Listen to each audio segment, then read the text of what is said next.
اللہ صلی اللہ علیہ وسلم ہمیشہ آپ کی زندگی اور آپ کے دل کے حالات ایسے تھے، فجر کی نماز کے بعد آپ صحابہ کی طرف منہ کر کے بیٹھتے، اشراق تک صحابہ سے پوچھتے کہ آپ نے کوئی خواب دیکھا ہے، اگر خواب دیکھتے تو بیان کرتے، اگر کوئی نہیں بیان کرتا تو خود رسول اللہ صلی اللہ علیہ وسلم اگر آپ خواب دیکھے ہیں تو وہ خواب بھی بیان کرتے اور اس کی تعبیرات بھی پیش کرتے،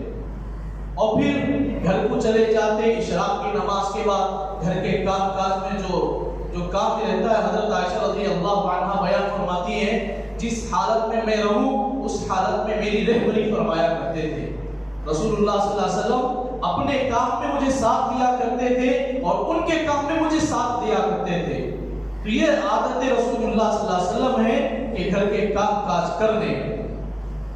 ہم مرد باہر کما لیے، سینہ تان کر بیٹھ کر صوبے میں منگا لیے کسی چیز کا اور عورتوں پر حکم چلانا، یہ نبی کی سنت نہیں ہے۔ اگر وہ جھاڑو دیتی ہے ہم بھی جھاڑو دیں،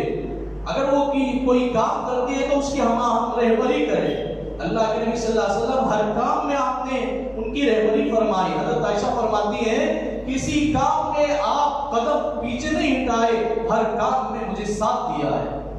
ہر کام میں آپ نے ساتھ دیا۔